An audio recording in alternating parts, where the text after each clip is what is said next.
All right, here we are back from our break, and we're hot in the middle of more discussion here. And so we're going to, this is lecture 20, and we're going to look at some really sort of odd developments within the crusading movement, if you can call them within the crusading movement, and what's happening to the crusading movement as it sort of either dies down or just sort of expands till it disintegrates, or what do you want to call it? I do want to point out two really, really excellent books that I have enjoyed tremendously that I think put a lot of light on this. And one is The Medieval Expansion of Europe by J.R.S. Phillips, who I mentioned before.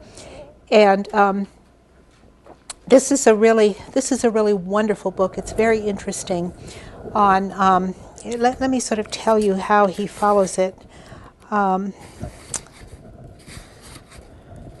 Get back. The preface to the table of contents. He makes the beginnings of medieval expansion. He starts in the 11th century in the year 1000, which is where I started, and then he looks at the missions more than the Crusades, although he mentions the Crusades, but he looks more at the missions with the Mongols and the going in Africa and Asia and North America. And then he looks at the 15th century, which of course is the discovery of the New World, and he actually argues that that is medieval, that its origins are medieval, that the bursting out of Europe and discovering Africa and Asia and the New World is a medieval movement. So that's kind of interesting. It's not Renaissance, it's medieval. This book takes a different tack, of course. You can tell by the title, Travel and Discovery in the Renaissance, 1420 to 1620 by Boyce Penrose. You can tell this is a really old book. It only cost $1.95 when I bought it.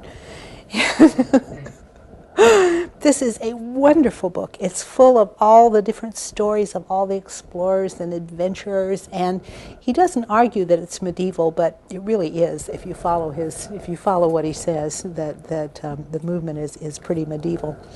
Well, here are some of the different groups, and what we have is a new group taking over the Ayyubid Empire, Saladin's empire, his family that was ruling in the area that we sort of ended up with the Muslim empire. The Ayyubid Empire is taken over by the Mamluks, a whole new class and group of people.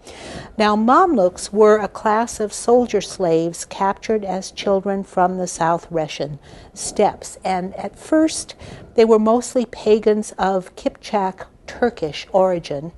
And in that area of Central Asia around the Caucasus Mountains, there were a lot of Turks. There were also Caucasians. And from the 14th century onward, the Circassian Mamluks were Christians from the Caucasian area, and they were Indo-Europeans. Although the Turks and the Indo-Europeans are quite closely related, which is kind of interesting as well. But when they were captured, and then usually they were captured as teenagers. They didn't want children necessarily. They wanted older teens who had grown up and already had been trained in a military way. And of course, the Turks and the Indo-Europeans, Caucasians, are very military. When they were brought to Egypt to be trained, they were converted to Islam, and so they became a class of soldier slaves. And this is the empire of the Ayyubids, which we've already seen that Saladin conquered, and it sort of held together for a while under his brother's son and that branch of the family. But then, very quickly, the Mamluks took it over. They seized control of the government of Egypt around 1240 after serving as supporters of the Ayyubid factions. The Bahri, or river Mamluks, were named after their island barracks in the Nile at Cairo because they were on the river. Saladin's government was headed by a sultan at Cairo. But the sultans were not absolute monarchs. The sultans presided over a family conglomerate of princes reigning from different capitals. And so Islamic government is very loose and very loosely tied together. So there was a prince reigning at Damascus and Aleppo and Myafarakin, for example, and in other places. And it was a very decentralized, disunified kind of government, which had all the advantages and disadvantages of decentralization. For example, they were prey to family quarrels, and often there were family quarrels. And what happened was that each of these princes had Mamluk soldier slaves, and each of them was supported in their local areas. So we have the disadvantage of this disunity that they had, a lot of civil war. Saladin himself was succeeded by his brother Al-Adil Saifuddin, and he's called Safaddin in the Western sources. Safaddin's son Al-Kamil succeeded, and we've heard him mentioned before. Al-Kamil himself was succeeded by his son Al-Salih, and Al-Salih was strong enough to defeat the Fifth Crusade and weak enough to prefer negotiation with Frederick II, who signed a treaty, of course, with him. The balance of power began to change under Al-Salih, and the Mamluk power was rising continually. And when Al-Salih, the Ayyubid Sultan, died, the Bahri Mamluks murdered his son Turan Shah and seized power. The flow of slaves from the Turkish and Caucasian region continued, providing successive generations of soldiers and administrators. And from the mid-14th century, the Mamluk slaves mostly came from Christian Circassia in the Caucasus. Syria, however, even when the Mamluks took over Egypt, Syria remained loyal to the Ayyubid dynasty. And there, Al-Nasir Yusuf, the great-grandson of Saladin, was proclaimed sultan in Damascus. And in 1250, he invaded Egypt to try to reconquer it from the Mamluks. And here we see the territory of this land. This is actually the Mongol invasions here, the Mongol Empire, who confronted the Mamluks. In 1260, Syria was overthrown by the invading Mongols, and the Mongols were in turn defeated by the Mamluks. Now the Mamluks had the old Ayyubid Empire in its entirety. And Mamluk government was very different from its predecessors, but it owed a little bit to its Fatimid and Ayyubid predecessors. Mostly the offices and the names of offices were from these earlier regimes, but in place of the loose network of Ayyubid principalities, the Mamluks created a rigorously centralized state. And it seems to me that before the Mamluks came along, the Muslims virtually had no coherent government at all. I mean, it was just like people sort of rose to power and then they took over, and when they died, there was a struggle for power, and it was like leaders rose from the dust and came up into power. But the Mamluks really built a bureaucratic government that you could see the structure of. And this posed a more formidable threat to the Latin settlements. There was very little delegation in this government, and many officers and officials reported directly to the Sultan. The power in this government was exercised through the military, and all the senior men of the sword were Mamluks. And here we can see, this is a chart, I'm sorry, it's not very elegant, but it sort of does the idea if you can see it. There are three groups. Well, at the very head is the Caliph, who is religious and does not have to be a Mamluk. Usually he is not a Mamluk. And his authority is over the men of the turban. And the men of the turban are prayer leaders, preachers, professors, and judges. And those are the people who are in there. And market inspectors and sheiks of the hospices and monasteries. And by and large, they are in charge of the deputy judges and the witnesses, who are legal experts. So this is religion and legal matters. In this group, the men of the turban. And the Caliph rules over them, and so does the Sultan. The Sultan rules over everything. The Sultan has to be a Mamluk under this system. The Caliph is not a Mamluk, but the Sultan really has more power than the Caliph, because he has power over everything. He has power over the men of the turban. The main men he wants to control are the men of the sword, because all of these men, until you get to the very lowest levels, all of these are Mamluks. Everything red on this chart is a Mamluk. And these include the vice-regent of Egypt, the major domo of the palace, the commander of the armies, which is honorary, and the emir of weapons and the generals. Okay, now the emirs of the can't read that. The emirs of the council. There are 24 in a council that rule over these major officers here. The generals are in charge of the urban administration, which includes the military governor of Cairo, the governor of Fustat, and the governor of Alexandria. And under each of these governors is a police force, which are non-Mamluk natives. Okay, but these are Mamluks, the governors of all the cities. Now, the army is another branch, which is under the commander of the armies. And there are 80 emirs who are part of the middle rank, 30 emirs who are junior officers, and each one of these have a band of men associated with them. And then under them are the sort of foot soldiers and the cavalry who are natives and sons of Mamluks who are no longer slaves, and Mongols and Turks and Kurds over here who would be non-natives. And then we have household officers who are under the vice-regent and the major domo of the palace. And here I didn't give all the Muslim names, but I sort of gave names that are equivalent to medieval households, like the chamberlain, the constable, the commander of the city patrols, the dawadir, who is a distinctive office, the pages, the commander of the Mamluks, and the guardians of the treasurer. And so these are like household officers. And over here is and all of these are Mamluks, all of them in red. Now these over here, the men of the pen, are non-Mamluks, and they are presided over by a wazir, which is a traditional Egyptian office, in fact, a wazir. And this includes the overseer of the crown estates, the civilian overseer of the army finance, the master of the treasury, and the scribe, who is the head of the chancery. And under them would be the Crown Property Bureau, the Financial Bureau, the Treasury, and the scribes. So we've got a really complicated bureaucracy with a clear chain of command, people clearly in control of specific responsibilities within the government, and never before had there been this kind of a structure in Islam, so that they have really come up with a really sophisticated political structure. So no wonder they did so well and were so strong and lasted as long as they did. Directly below the Sultan were the emirs of the council, and they formed a military government.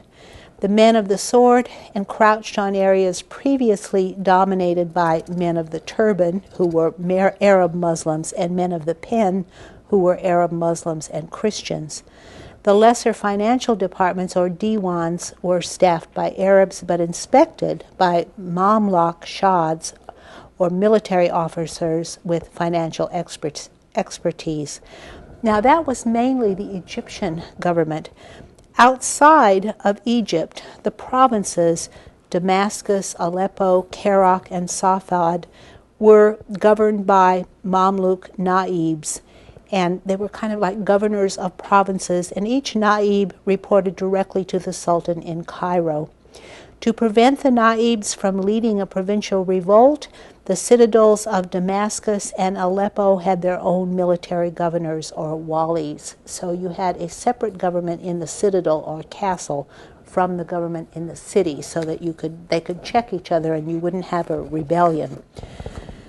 The Hama was technically ruled by an Ayyubid prince who paid tribute to the Sultan. In practice, it was treated as a Mamluk province. Okay, so here we have this very sophisticated Mamluk government, and it's challenged by the Mongols. Yeah, question, Travis? Would the Mamluks' native language have been different than Arabic? That's an excellent question. In my source, it didn't say what language they spoke. I just assumed it was Arabic. In most of the Muslim world, people speak Arabic, except in Persia, they speak Persian or Farsi, or they will speak multiple languages. In Egypt, even to this day, Arabic is the language that's spoken, though. I don't think Coptic is used by anyone but Christians in Egypt. So I would assume they spoke Arabic. Well, I would assume that they would have learned Arabic, but when they were enslaved from the Russian steppes, would that have been? I mean, because I don't know if was Arabic influenced all the way up that far? To have been the native tongue of them. Yeah, no. Well, I assume they would speak their native tongue. Where in the place where they're born, and this is interesting too because once. You have to have a fresh supply of Mamluk slaves because when the Mamluks have children and their sons are not slaves and they aren't Mamluks because you have to be a slave to be a Mamluk. This is really a bizarre situation. I mean, the slaves are in control and they can only be Mamluks and be in control if they're slaves. It's quite a bizarre situation. I mean, you wonder how they made it work, but they did. And so the slaves are in control. I would assume that they spoke Arabic in Egypt because the native Egyptian language disappeared almost completely from that area. So by the time of Napoleon, it was gone. So. And also Arabic was the lingua franca of the whole Islamic world, that everybody had to speak Arabic. But I imagine if they remember you would imagine that they spoke their native languages among themselves sometimes. Right, that really was the gist of the question, because I know in England, the nobility and the ruling class all spoke French, and the people spoke English, so you had a different language. And I was wondering if the same thing existed here with the Mamluks, as the rulers had a different language, set themselves apart in that way from the ordinary citizens. Yeah, and it would set them apart from their sons who were non-Mamluks because they weren't slaves anymore and they probably didn't speak that native language, but we don't know. I mean, but the records are all kept in Arabic is the problem. So I don't know if that's an even answerable question. We can sort of guess at what is likely, but I'm not sure we can actually answer that question. It's an excellent question, though. If I run across the answer, I'll let you know. Okay, so they ran across the Mongols next. The Mongols impinged on them. The sudden and dramatic rise of the Mongol Empire under Chinggis Khan, or he's called Genghis Khan or Genghis Khan, and his successors posed a common threat to Muslims and Christians alike. The Mongol Empire was founded by Chinggis or Genghis Khan in 1167 to 1277. And he was recognized as the supreme ruler of the nomadic Mongol tribes north of China in 1206. And here is the Mongol Empire at its height, which is an extraordinary empire, probably the largest the world has ever seen. I mean, this is it's larger than any empire. I don't know if it's larger than the British Empire, but it might be. Certainly the largest contiguous empire. And here are some Mongols. Here are some Mongols struggling and fighting in Persia. And here is the land that the Mongols come from, the desert in the center of Asia, the caravan in the sand dune country south of Sagat Nor. This is an expedition I've got, a modern expedition that shows the land of that area. And here's the antelope that is native to the Mongolian plains. They're hunters and herders. And here is a fierce Mongolian dog. The caption says, they eat the dead and attack the living. So this is a very scary dog. And the Mongols are nomads. They live in tents, and here they are cast in their tents, and they're in essence, the author compares them to cowboys, and here they are looking at modern flashlights, and they're really amazed. But these are native Mongols. This is a book from the 1910s, so it's preserving the culture. Here are the Mongols taking salt from a dry lake bed north of the Altai Mountains to get an idea of the Mongol lifestyle. Genghis Khan set in motion a wave of expansion that continued for half a century after his death. The Mongol army was a highly trained force of cavalry archers and their tactics owed much to nomadic hunting and herding. The weakness was in siege warfare, and it was remedied by the creation of a corps of Chinese and later Muslim siege engines. So they didn't know how to besiege a city, but they were great at warfare. One of Genghis's grandsons, Batu, invaded Russia and Eastern Europe in 1236 to 1242. The Mongols came into direct conflict with Christian Europe. The Crusades were preached against them by a number of German bishops, and there was some question that was raised. We had an article in the graduate seminar the other night about the question that was raised about whether it was a true crusade, again on that question of did the Pope call it, because the German bishops actually called it. They sort of anticipated the Pope, and the German bishops organized it, but the Popes, Gregory the Ninth and Innocent the Fifth, quickly jumped on the bandwagon and, said this is a true crusade. But little came of the Crusades, actually. I mean, they organized them, but they weren't successful. And Europe was saved more by the withdrawal of the Mongol forces in 1242. Although they remained in Russia for about 200 years, they were in Russia for a very long time, and they totally changed the character of Russia. They made it very oriental in nature. So that Russia is quite different from Europe because of this Mongol domination for so long. But one of the interesting things about the Mongols was that they practiced almost complete religious toleration, except against really upsetting groups like the Assassins of Alamut, who they exterminated. Then they took Baghdad in 1258.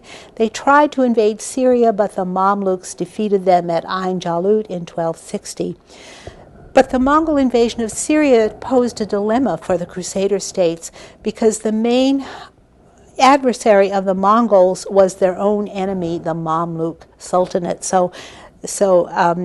They were tempted to ally themselves with the Mongols, but eventually the Crusaders decided that the Mongols were the greater enemy and adopted a policy of neutrality to the Mamluks. So what it did was sort of neutralize the Christians and made them powerless. They were powerless anyway. But from 1262, the situation changed, and the Mongol Empire now split into 4 independent and often antagonistic khanates. We have the Great Khanate in China, in Mongolia, the Chagatai Khanate in Central Asia, and the Great Khanate is in Mongolia and China, and the Chagatai Khanate is here in Central Asia. And let me see what the other two are. Oh, okay, we've got to see some more pictures. Okay, the Golden Horde was in Russia. Okay, the Golden Horde is in Russia, in this area, and there's one more, the Ikhanate in Iran, Iraq, and parts of Asia Minor. So this is the Ikhanate here. And so it's basically divided into 4 antagonistic states. And here is a lovely Mongol maiden. So we can see the traditional dress of the Mongols. And here is a Russian church that shows a very large sort of oriental influence here because of the time they were in Russia. Here is the tomb of Timur, who is one of the grandsons of Genghis Khan, at Samarkand. And Samarkand in the Russian Central Asia became Timur's capital in 1369, and so we can see, and the Western Mongols converted to Islam, the Eastern ones converted to Chinese religions of various kinds. They became very Sinicized, but here is the tomb of Timur, and you can see this dominance of Islamic influence. Here is a Mongolian musician with camels in the background, and wrestling or sports that they were very into, and polo was one of their major sports. And one of the interesting things is the freedom of the women of the Mongols. They enjoyed complete freedom, and they could play in the polo games along with the men. They were allowed to ride horses, and this caused tremendous trouble in China, because remember I said that the Mongols practiced complete religious toleration. They even welcomed Christians, but in China they did not practice freedom and equality for everyone, because maybe it's because of the Chinese attitude toward women, because they oppressed women so much.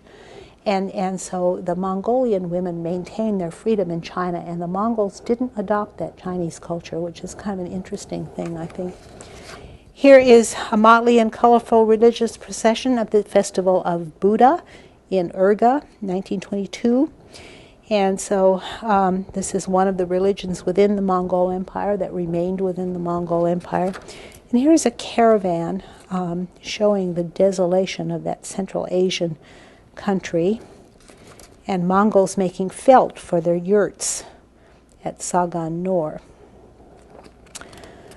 Okay, when the Golden Horde formed an alliance with the Mamluks, the Ilkhans tried to combine with the Christians, but very little was achieved in practice. There were problems of military coordination over vast distances, and eventually the Mongols of the Ilkhanate converted to Islam. And the Ilkhanate were the Mongols who were in Iran and Persia and that area, and Iraq. In 1322, because they'd converted to Islam, they made peace with the Mamluks. Nevertheless, the Mongols stimulated a huge wave of missionaries to the east. Yeah, question? This is sort of off topic, but I've always wondered, and no one's ever really been able to give me good answers, that we've always been taught that nomadic cultures really can't produce large population numbers. Just the nature of the way that they acquire their food and things like that. They're just usually limited to small bands, and even though it's not a matter of cultural or reproductive matters and things like that, they're just unable to sustain large populations. How was it that the Mongols were able to sustain the numbers in order to control that vast of an empire? That's a very interesting question. I'm not sure I can answer it. Their numbers were quite large, actually, because the Great Wall of China, of course, was built to keep them out, and they overran it. What I've read is that one thing that made the Mongols and other similar peoples before them move out of Central Asia in large numbers was drought in Central Asia that made them move in both directions, against China, out of the desert, and westward.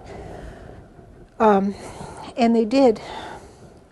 They had enough numbers to conquer the civilized people that they came across.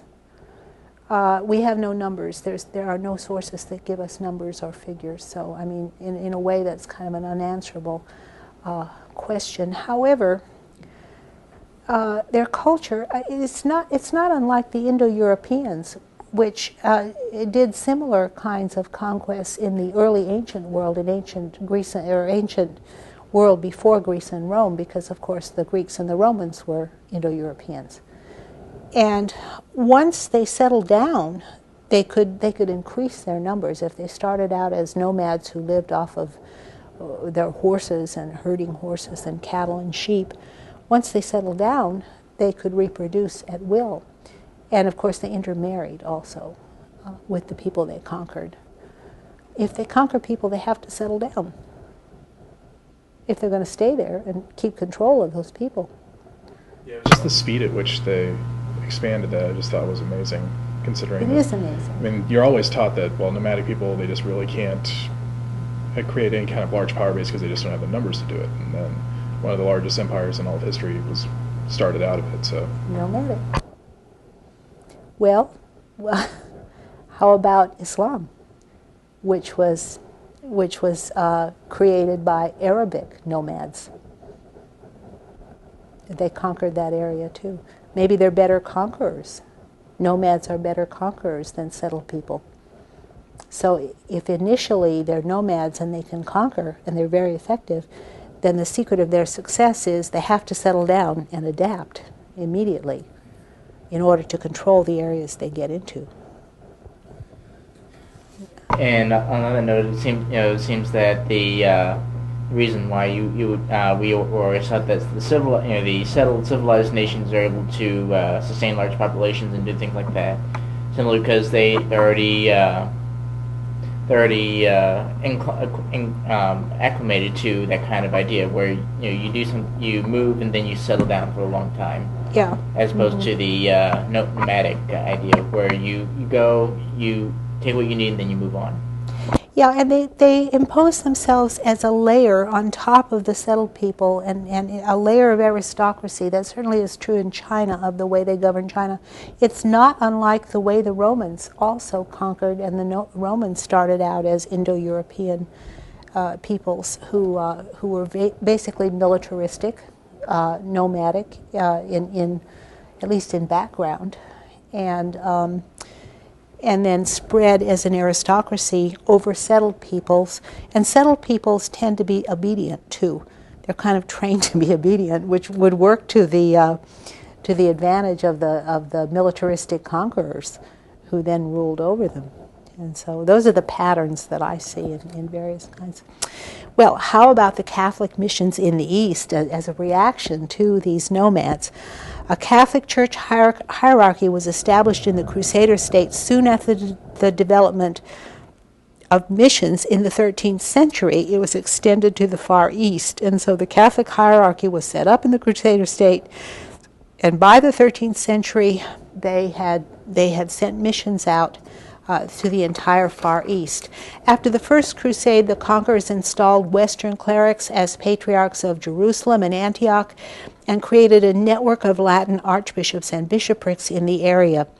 Eastern Christians became theoretically subject to their control, but this was rarely more than nominal. They sort of controlled the Eastern Christians. But because the Latins were never more than a small minority of the population, and there were few actual Latin parishes, but they did establish a number of monastic foundations, and all the major Western religious communities came to be represented. The 13th century, and they were joined by the mendicant orders, including the Carmelites, which originated in the Latin East. Okay, I have a Carmelite in a minute. This is a Carmelite. I put it in the wrong order. Carmelite friar who originated in the Latin East. When the Crusaders began to lose control of the area to the Muslims, some of these Latin bishoprics survived, even though the Muslims were in control of the area, as titular sees, especially if they had endowments in the West. Popes also gave bishoprics to Christian missionaries they were sending to the East. From the first half of the 13th century onwards, that would be 1200 to 1250, Franciscans and Dominicans undertook diplomatic missions to Asia, especially to those lands ruled by the Mongols. Some missionaries established a more permanent presence in towns on the Black Sea and also in Greater Armenia and Western Iran. And here is our Carmelite friar who originated in the Holy Land. For the benefit of European merchants and Oriental Christians, they established these bases in the area of where these Christians were trading. Later, missionaries moved further east into India and China. In the 1240s, John of Plano Carpini, a Franciscan monk, went to the Mongol court at Karakoram, which was a really remote location between the Gobi Desert and Lake Baikal. The Muslims tolerated and even welcomed Christians, and they certainly welcomed European traders. And one thing about nomads is they were avid traders and merchants. They were really into trading because what they could produce themselves was so limited in terms of meat and milk and wool, and so they had to trade. In the 1250s, William of Rubric, again a Westerner, went to the Mongol court, and shortly thereafter the Mongol court moved to Kambulak, which is Peking, modern Peking. In 1256, the Polo brothers, who were merchants of Venice, traveled overland to China. This would be the father and uncle of Marco Polo, and they remained there for 14 years to 1270. And here's a Franciscan friar who was one of these missionaries to the East, and here are the routes that they took. This is John of Plano Carpini's route in the green, going to Karakoram, which is really in the middle of nowhere. It's right in the middle of the desert. And here is William of Rubric's route also to Karakoram, and then later Peking is over in this area in the north of China over here. And this is Marco Polo's journey, which we're going to take up in a minute. This is where he left, and this is the way he went to the east along the Silk Route, and finally, maybe Peking is here because that's where he went. Okay, and then he went down the coast. Returning home, he went around Thailand and Burma and Malaysia and around India, and then up here through by Persia and up through Iraq back to home base in Asia Minor. Okay. In 1270, the Polo brothers returned to Europe, and their son and nephew Marco Polo accompanied them to China almost immediately. They returned to Europe in 1270 and 1271. They set out for China again. And when we say China, this is Mongol China. The Mongols are in charge. And this was a 4-year journey along the Silk Route through Persia, the Pamirs, across northern Tibet.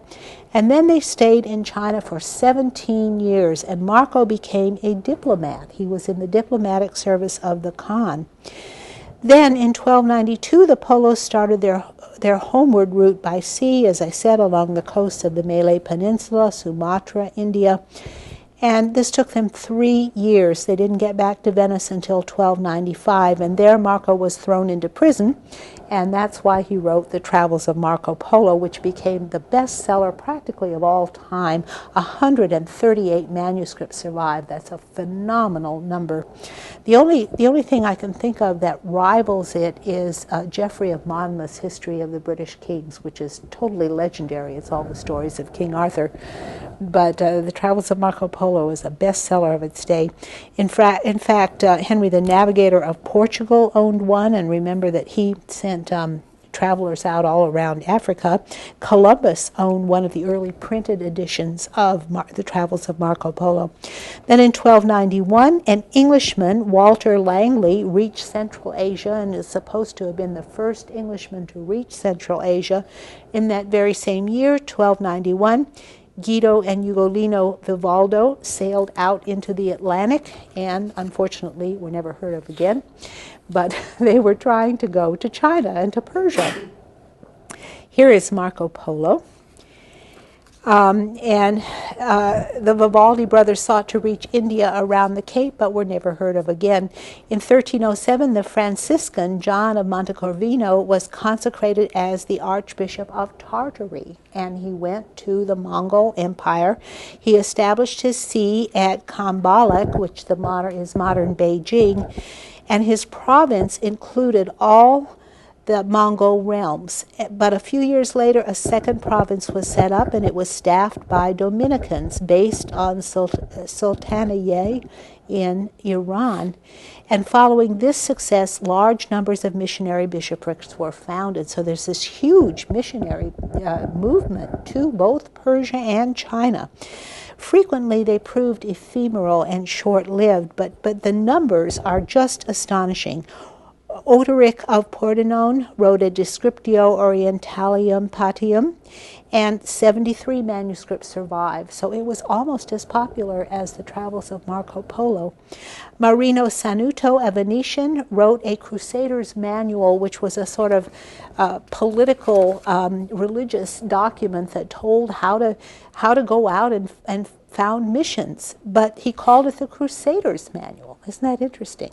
Here's a Dominican friar who's going out in these places, and here we see the areas where these missionaries are going. They're going across here to now they're concentrating on China and Persia, where all the missionaries are going, and also around the Caspian Sea and around the Black Sea. We see lots of missionaries and missions and monasteries founded. So it's a strategic religious book, this Crusader's Manual. Riccold of Montecroce was a hot gospeler who wrote an itinerario. What is a hot gospeler? Does anybody? Sort of a fervent preacher? That's what Boise Penrose calls him, a hot gospeler. But he wrote an itinerario, and he traveled in Persia and Iraq preaching to Muslims in their own language. In fact, most of these missionaries did learn Arabic and Persian and Chinese and did preach in their own languages.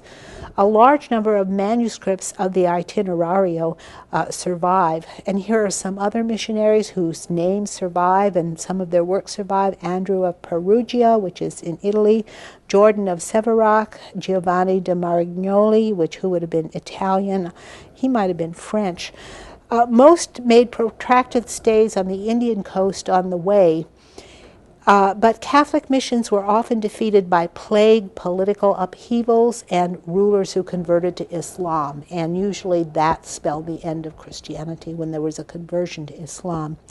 By the end of the 14th century, missionary activity was largely restricted to the Black Sea and Caucasia. Francesco Pegolotti, an agent of the great Florentine House of Bardi, was a merchant who wrote a handbook of the route from the Levant to Peking. This included stages of the journey, means of transport, the most suitable articles of commerce for China, and lists of likely profits from various kinds of products that were traded. He also assured people that the road is safe by day and night, and so the Mongols kept their empire really safe. But trade with China ended in the 1350s and 60s, first of all because of the Black Death from 1348 on, which just killed a lot of people. But also at that time, the rise of the Ottoman Turks served as a barrier between East and West. And the Ottoman Turks, again, were a new tribe of Turks who were new converts and very hostile toward Christianity, which stopped travelers. And the Mongol Empire disintegrated in around 1368 because in China there was a rebellion and they were simply driven out. Nevertheless, Europeans kept trying to explore and break out of Europe. In 1346, a Catalan, Jaime Ferrer, set out across the Atlantic, and like the Ugolino brothers, he was never heard of again.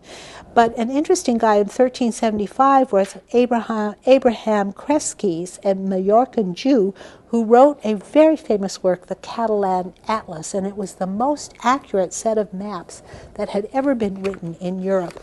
They portray the voyages of Marco Polo and the missionaries to China, and the Venetian and Genoese merchant voyages in the Near and Middle East and North Africa, and they're surprisingly accurate on Africa and China. And this is a manuscript in the Bibliothèque Nationale in Paris, if any of you want to go look this manuscript up. It's a very interesting one.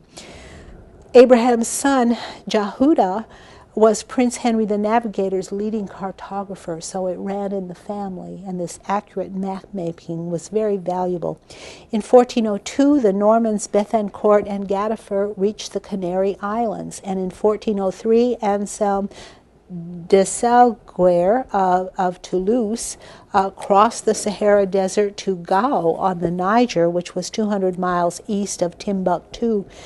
And he was a great adventurer. He remained there for 10 years and in 1413 returned to France with a family and a train of native retainers. So, I mean, here we have just numbers, huge numbers of intrepid adventurers breaking out of the boundaries of Europe and going everywhere they possibly can. And here we have a map so that we can see some of these places they went to. The Canary Islands, of course, act as a stepping stone, and Madeira is also in that same area. The Cape Verde Islands is a stepping stone, and of course Henry the Navigator, setting out from Portugal, sent missions all around Africa and up to India, and this is the route that Columbus followed to go to the New World. From 1403 to 1405, the Castilian knight Clavijo went as a diplomat to Samarkand, and meanwhile the Genoese surpassed the Venetians. The Venetian Empire was great in its day, but eventually the Genoese really eclipsed them. The Genoese extended their trade to the Black Sea, the Caspian Sea, northern Persia, and this Central Asian trade persisted long after the breakup of the Mongol Empire. The Genoese were active in Africa, too, up the Nile to the Sudan, and from Tunis they penetrated the Sahara.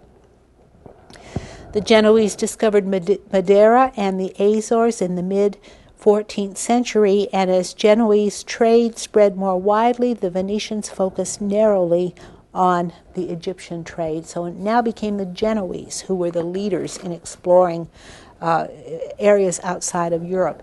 In 1419, the Venetian merchant Niccolo Conti went to Syria, Damascus, Baghdad, Persia, and India. And he married in India, and then he went on to Ceylon and Sumatra and the Malay Peninsula. By then he had 4 children, and they were all traveling with him. And the Ganges, Burma, and Java, he sort of made a loop there. And then he returned home to write about it in Venice in 1444. So Marco Polo is not a lone adventurer. I mean, there are all these people who are doing very similar things and writing about it. Pope Eugenius IV ordered Niccolo Conti to relate his history to Poggio Bracciolini, the papal secretary, and one can include many more intrepid travelers. I mean, there are a lot more. There are Russians and Italians and Venetians and Genoese who are literally breaking through the bounds of Europe and going everywhere. In the second half of the 15th century, discovery was in the air. Now, let's turn to crusading in Spain and see how all the trends are woven together in Spain to the conquest of the New World. In Spain, there were constant petty wars against the Almoravids, and the 2 great leaders were James I of Aragon and Ferdinand III of Castile. The Reconquest started as petty local incursions. Adventurers such as Normans went to St. James at Compostela and rallied people to go to the Battle of Toledo in 1085. And this, of course, was before the First Crusade. When the First Crusade was preached, Spain had already been the scene of conflict. Pope Urban wanted to maintain the wars against the Muslims in Spain.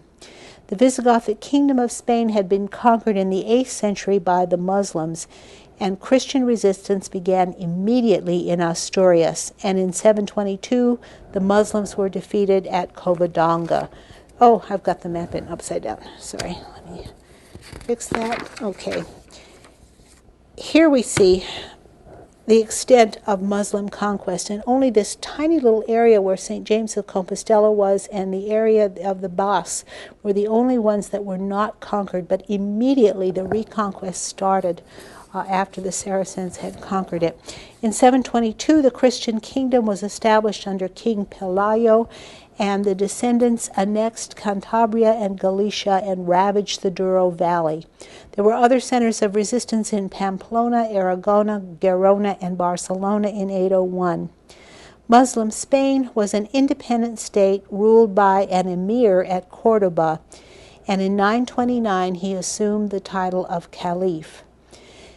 After 850, the first great Christian advance resettled the Duero Valley, and in 1002 there was a second leap forward. The Caliphate of Cordoba collapsed into some 30 petty states, the Taifa kingdoms, and they were too weak to resist the Christians, so they paid them tribute until 1095. And in 1095, Alfonso VI of Leon took Toledo, and this was a very big turning point. So we see them pushing the boundaries down, and Toledo, when Toledo fell, that was 1085, excuse me. I wrote that down wrong. 1085, Toledo fell. Okay. The fall of Toledo is a great turning point. The Muslims begged for help from the Almoravid rulers of North Africa and defeated Alfonso at Sagrajas in 1066. They annexed Muslim Spain to their empire. Meanwhile, in Aragon, King Sancho Ramirez recruited thousands of Frenchmen, and he and his descendants conquered the Muslim kingdom of Saragossa and united it with Aragon and Catalonia to create a new state. To the south, Rodrigo Diaz de Bivar, El Cid of great fame, held Valencia from 1094 to 1099. The Almoravid attacks against Toledo failed, and Kings Alfonso VI and the 7th of Leon built up the military and the demographic and spiritual resources of their kingdom. The Almoravid Empire collapsed after 1140, and Alfonso VII extended Christian power to the Tagus Valley. In 1108, the Christian rulers in Spain endowed the Hospitallers, and in 1128 endowed the Templars and gave them estates in the north and castles in central Spain. But the international military orders were reluctant to divert their resources from the defense of the Holy Land, and they fought only sporadically in Spain, and therefore the Spaniards created their own military orders on the model of the Templars. The existing crusading fraternities of Calatrava in 1158 and Caceres in 1170 became the Order of Santiago, or St. James, in 1170. And here you can see all the various foundations of these orders all over Spain, and mostly they're on the borders where they're on the frontiers with the Muslims. They spread rapidly throughout Christian Spain and defended frontier castles and invasion routes until 1212. They provided the backbone of the armies which reconquered the south between 1212 and 1248 and played a crucial role in resettling central and southern Spain, defending it and ransoming Christians, assisting pilgrims, and other charitable works. They financed their activities from numerous estates in central and northern Spain. Other militaries were founded, but by 1225 most were absorbed by the four giants, the Calatrava, Santiago, Hospitallers, and Templars. The Order of Evora in 1166 became the Portuguese branch of the Calatrava. The Order of San Julian del Perero in 1175 became the Leonese branch of Calatrava. And the size and strength of the military orders was seen as a challenge to the monarchs after 1288, and so the orders were fragmented under royal pressure. The pattern of amalgamation was replaced by disintegration and accelerated by the fall of the Templars in 1307. In Spain, the Templars were divided into independent orders of Cristo, Santiago, and Montesa. And by 1320, there were as many as 8 military orders in Spain and Portugal. After 1140, there were profound changes in the political structure of both Muslim and Christian Spain. In Muslim Spain, the Almoravids were overthrown and replaced by the heretical Almohad sect from northwest Africa. And here we can see the Sultanate of Morocco, which is the Almohads, and again, the large increase in the military orders in Spain. The Leonese kingdom was split into 3, Portugal, Castile, and Leon, and each tried to expand south along the great Roman highways. Reconquest was now equated with crusading, but it's Spanish crusading. The Christians received little help from abroad, and the military orders were set up to defend the borders. Alfonso VIII of Castile captured Cuenca in 1177 and pushed southwest to Plasencia and Trujillo. They were routed by the Caliph at Alarcos in 1195, but the big turning point was in 1212 at the Battle of Los Navos de Tolosa. There, Alfonso VIII led the united armies of Castile, Navarre, and Aragon with a few crusaders into a decisive victory. And after 1224, the Almohad Empire disintegrated in a war of succession with religious and racial hatreds. And the Christians were now able to conquer almost all of southern Spain. Alfonso IX of Leon took Caceres in 1229, Badajoz in 1230, and his son Fernando III, King of Castile since 1217, inherited Leon in 1230. The combined forces of the two kingdoms conquered all the Guadalquivir Valley. Fernando's son, Alfonso X, suppressed the emirates of Murcia and Niebla, and only Granada was left under Muslim rule. Alfonso X expelled all the Muslims from Castilian Andalusia and replaced them with thousands of Christian settlers. In Portugal, the Palmela Peninsula and the Alcazar were captured by 1217 by the military orders and Rhenish crusaders. And King Sancho II conquered as far as the Algarve by 1248 and turned the area over to the military orders. And here is Alfonso X, the wise King of Castile, and he became a kind of Renaissance prince. He was at a brilliant court where poetry and love songs were written and art was produced and poetry of all kinds. So that's Alfonso X. James I, the conqueror of Aragon, took the Balearic Islands in 1229 to 1235 and Valencia, and expelled the Muslims from the cities and reduced them to serfdom under new landowning aristocracies from Aragon and Catalonia. And in 1492, the same year that Columbus discovered America, the Kingdom of Granada fell, and all the Jews and Muslims were expelled. And at this point, Columbus discovered America. There were also small local crusades against heretics, the Stedinger peasants in Germany, the Bosnians and Bulgarians, and there were political crusades in Italy. Here is some of that Moorish architecture, the Alcazar of Seville. And here is a probably imaginary picture of El Cid expelling the Muslims in this one. And here is the map showing the unification of Spain as Granada is conquered in 1492, and the Spanish buildings with the Muslim influence. And here are the ships of the Spanish Armada, the same ships that Columbus would have used. The conquest in Italy were financed by an income tax on the churches of Northern Europe. In 1240, we saw there was a crusade against the Emperor Frederick II of southern Italy and Germany. And in 1243, the Council of Lyons deposed the emperor, but in 1244, the deposition was renewed by Pope Innocent IV. William of Holland, the anti-king, took Aachen as his capital.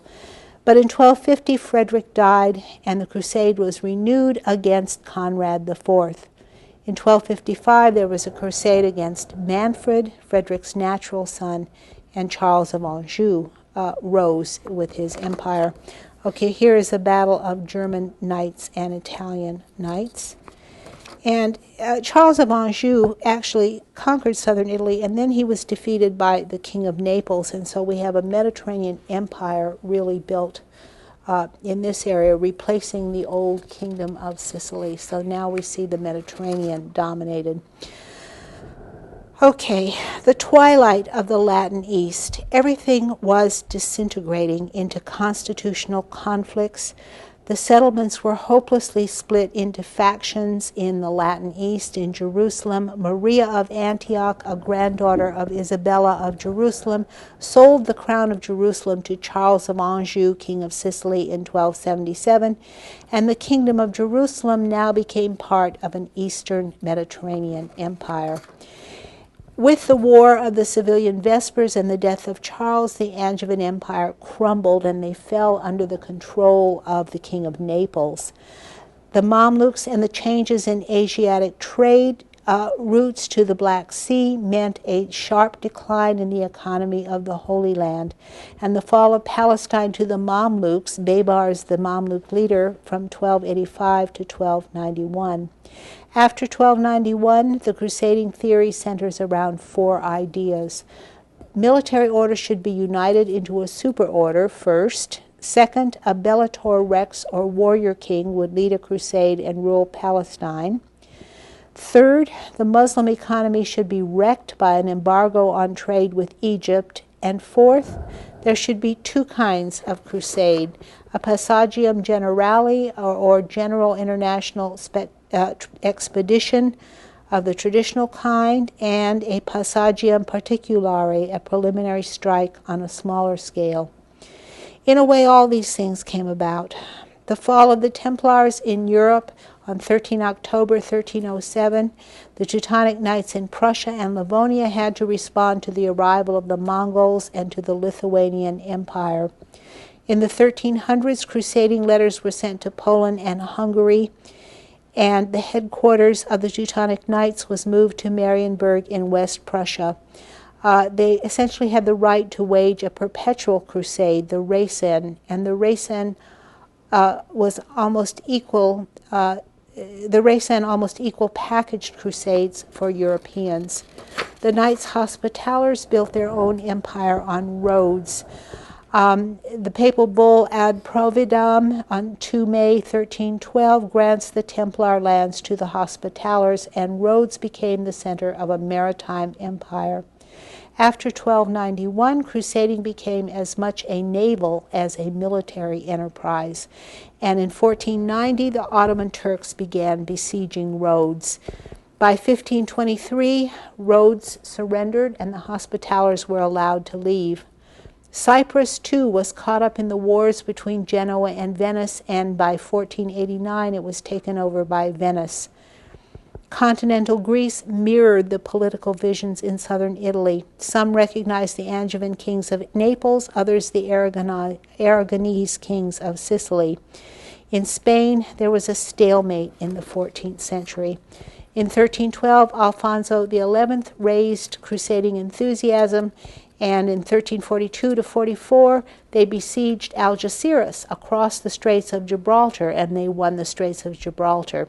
In Italy, in 1371 to 1378, in the reign of Gregory XI, the Church was at war in Lombardy and Tuscany, and endemic crusading was given impetus by the exile of the popes in Avignon from 1309 to 1378. Meanwhile, the Church instituted a lot of new taxes to pay for them. The caritative subsidies, or voluntary gifts, it means gifts of love. The annates, which are yearly taxes on the first year's income of a new benefice. The intercalary fruits, income from benefice during vacancies. And the 14th century popes tended to associate Ghibellinism, which is a political faction, with heresy. And the Mongols, of course, appeared and spread their way, and the Mongol trade routes supplanted Palestinian trade routes, wiped out the Seljuk Turks, and created a vacuum which the Ottoman Turks filled and became a menace to the east. And strict embargoes were imposed on the Mamluks. In 1326, expansion began, and hordes of Turks were pouring into Asia Minor. And finally, Constantinople fell in 1453. And here we see the Mongol Empire and the Ottoman Turks spreading into that area. And so the Ottoman Turks got all the way into Austria, all the way to Vienna in the Ottoman Turk Empire. In 1456, Athens was annexed, and in 1459, Serbia fell. Well, it sounds like everything is disintegrating and falling apart, doesn't it? We've sort of looked at everything. Everything's falling. The Ottoman Turks are sweeping in. The Crusader states are breaking up. Even the Crusades in Spain and in Italy, I mean, they're little piddly crusades that aren't accomplishing anything. So is this the end of the Crusades? When did it end, if ever? Riley Smith said it died a lingering death. In 1291, the Latin states were gone forever. In the 14th century, the crusading movement was losing its grip on the masses. And of course, 1458, the fall of Constantinople to the Ottoman Turks. But there's a positive side to all of this, and this is the kind of explosion of exploration coming out of Europe. In the 1450s, Prince Henry the Navigator sent explorers around Africa to India, to Indochina, Japan, and China. It's about 100 years later, 1578 is the last crusade, Sebastian of Portugal driving the Muslims out of Portugal. Europe had begun its expansion around 1000, as we've seen, the Viking discovery of Iceland, Greenland, America, and the incorporation of the Viking kingdoms into the European hegemony. And here is the Viking exploration. New discoveries have shown that Columbus actually knew about the Viking exploration and had actually studied in Norway, which is a pretty interesting thing. The Crusades, of course, are also breaking out of Europe. In 1492, Columbus discovered America, and Spanish armies were sent against the Aztecs with Cortez and the Incas with Pizarro. And we have these successive conquests in 4 stages. There are 4 conquests of Central America, of Mexico, Peru, and New Granada, which is in South America. And so we have just look how quick these conquests are. 1492, Columbus discovers America. 1509, they start to conquer it. That's 11 years later. They're conquering it. And by 1539, that's less than 50 years. The Spanish have conquered everything, more or less. Men who undertook these conquests were primarily conquerors called conquistadores, and I'm quoting here Boise Penrose. They were men who their courage was peerless, their cruelty revolting, their endurance was heroic, their lust for riches despicable. The devotion to their leaders was often the personification of fidelity, but the treachery of the leaders to one another was often beneath contempt. Couldn't you apply this description to the men on the First Crusade? It seemed to me that this description would apply perfectly to the men on the First Crusade, this description of the conquistadores. And here are the routes of the Crusaders, and they're just zipping across the Atlantic in unbelievable fashion. The pink is Columbus. Here, the orange is Vasco da Gama. The yellow is Amerigo Vespucci, who named the Americas. And the green is Magellan. The blue is John Cabot. So once they discovered it, you couldn't stop them. And here is Christopher Columbus. Here is Sir Arthur Help's description of the of the conquistadores. Picture yourself what your own nature might have become if you formed one of such a band, toiling in a fierce new clime, enduring miseries unimagined before, gradually giving up all civilized ways, growing more and more indifferent to the destruction of life, the life of animals, of your adversaries, of your companions, even your own, retaining the adroitness and sagacity of man, and becoming fell, reckless, and rapacious as the fiercest brute of the forest. Again, this would apply perfectly to the men on the First Crusade, and these conquistadores had very similar experiences as they conquered in the New World. And here again, I'm quoting Boise Penrose, their dauntless courage enabled them to overthrow mighty kingdoms defended by huge armies. Well, again, this description perfectly fits the Crusaders. And here they are. Here's Cortez, shown as an armed knight.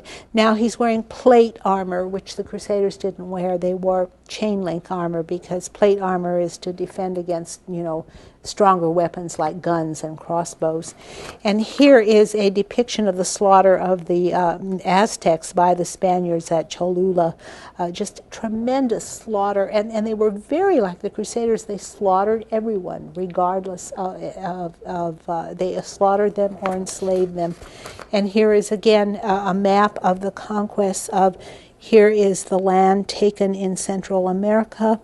Here, and Mexico, the conquest of Mexico. Down here, the exploration in Florida of the Spaniards, and the conquest in South America. Over here, basically, Colombia is where they conquered. And here's Vasco Núñez de Balboa, who, of course, crossed the Isthmus of Panama, again, an armed crusading knight. And they treated the natives, of course, terribly. Here they are being thrown to the dogs to be eaten. But then the natives retaliated. Here are the natives saying to the Spaniards, "You want gold?"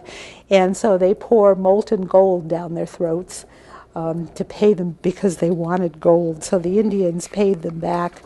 The amazing ingenuity of these small, intrepid bands of men was needed to conquer thousands, in many ways was a recapitulation of the crusading experience, especially the First Crusade. The royal treasure of the Aztecs was seized, and the Inca gold was seized, and Europe was flooded with gold and silver. And what this did was wreck the economy of Europe. They then had a massive inflation, and it ruined Spain. It ruined the economy of Spain. Another thing they did, which is really interesting, is they established medieval feudal institutions all over the New World. The encomiendas in Latin America are the medieval manors recapitulated. They're an exact mirror image of the medieval manor. And likewise, the plantations of the American South, they are medieval manors with the manor house and the slave quarters. Of course, they would have been fiefs in Europe, not slaves, but the whole recapitulation is quite amazing. The Italian Renaissance had a merchant revolution, but there was a sort of medieval merchant middle-class settlement in New England, which was, again, a medieval institution. The Italian Renaissance was a merchant revolution of merchant values, and the Reformation and Counter-Reformation were a religious revolution. But here is the typical Norman manor with the demesne, the manor house in the middle, and all the houses of the serfs and peasants around it, and then the common pasture that was the village where all the slaves or serfs would live, and the different lands that were connected to the manor house. Very similar. In 1684 to 1699, the Holy League was the last crusading league, although the Hospitallers were on Malta until 1789. And they went through a change in mentalité. Again, we started with a change in mentalité, didn't we? That created, in the year 1000, the medieval mentality. Now it's the Renaissance, the Italian Renaissance, and the Reformation that create a new mentality, and I think that's why the Crusades end, because there's a change in culture in Europe. But they're lingering on in the conquest of the New World. Okay, we still have a few minutes for discussion. I tried to get through as much as I can. We tried to look at the sort of changes in the world, in the Muslim world, the changes in the Muslim world, the changes in the European world, and the sort of disintegration of all these crusading movements. And that's what seems to be happening. Any comments or any conclusions you've reached as we've gone over these? Yeah, Gary.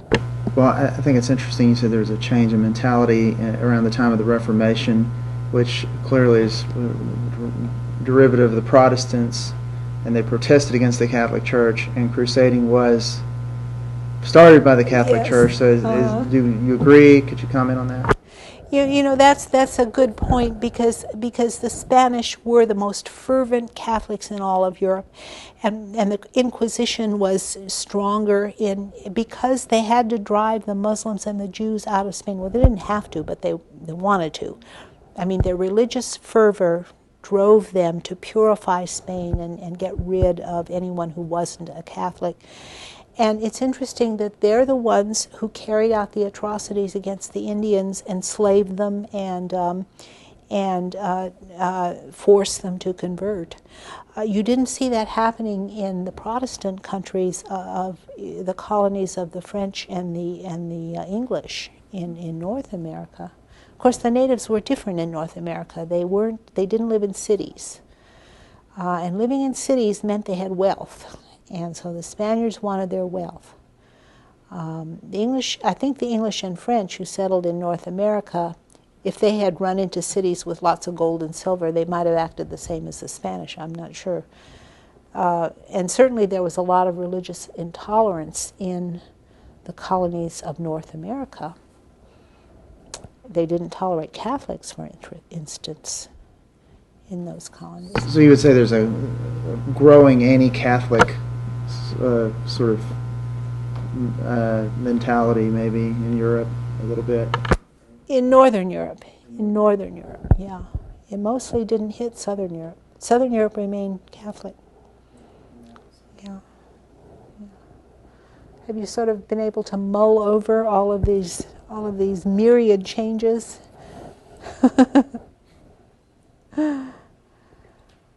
Did they peter out, or did they find new life in the New World? What do you think? In terms, I think they did find new life in the New World, but only in the New World. If you did have crusading knights on the island of Malta until almost 1800. Yeah. However, they didn't exactly. I'm assuming they didn't exactly do much in terms. They didn't.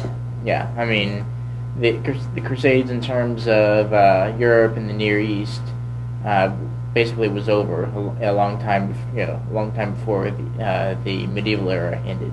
Yeah, So to they speak. failed against the Mamluks and the Mongols, and they were really ineffective. They tried the missionary movement, which is a kind of extension of crusading, but largely failed.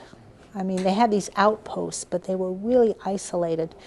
So would you say the conquest of the New World is a success of the crusading movement? What do you think, Travis? You didn't want to answer that one. Well, what I was going to say is I think that the Crusades were over long before Columbus discovered the New World. Okay. There was a crusading idea that still existed in Europe, but there weren't crusades. And I think that the exploration and conquest of the New World is the same kind of human, just natural spirit that led the Vikings to do all the mischief they did, that started the Crusades, and it's also is the exploration of the world and the conquest of the New World. Well, that's interesting, but then, you know, what pops into my mind is that the Muslims turned inward and centered themselves on their own Muslim world, and they stopped expanding outward. China, the same thing happened. They sent ships of exploration out, and then they took a look at Africa and Persia, and they said, there's nothing here worth having. China has everything. And they went back to China, and they never explored again. It's Europe where people are going out and venturing to the whole world, and while the other cultures seem to be, you know, closing in on themselves. Yeah, Stephen. Well, part of the reason for that is it's not always argued as such, but a lot of times people say that at that time Europe was basically third world. Like China, it was developing just fine. They really didn't need to go out and find anything else. Their technology was going on just fine. They didn't have starvation. They didn't have to deal with the Black Death, things like that. When you got to the 15th century, the 1400s, Europe was just kind of waking up from the devastation of the 14th century. And part of that probably led into the idea of moving on to the New World. But whether you're dealing with the Chinese or the Muslims, they basically were advancing just fine on their own, and they really didn't need to go out. That's quite interesting, because we read in the graduate seminar, one person read a book called The Muslim Discovery of Europe, and he was very shocked in this book to find that, yes, the Muslims discovered Europe, but they instantly rejected it, turned their backs on it, and learned nothing from it. They wanted nothing from it. They learned nothing from it. Isn't that interesting? I know a lot of Muslim explorers, the moment they hit Europe, they were like, you leave your feces out in the street, things like that. Europe really was the third world for a large portion of it, at least, especially during that time period when they first discovered the New World. Well, I guess one could speak of a value system that valued exploration and discovery and learning new things in Europe that you don't find in China exactly in the same way in China or in the Muslim world. But the Mongols kind of had it, you know, while their empire lasted, which should teach us a lesson that all empires rise and fall, and that, like Alexander's empire, ours too may fade away. And on that note, we'll end the night. Thank you for a good discussion.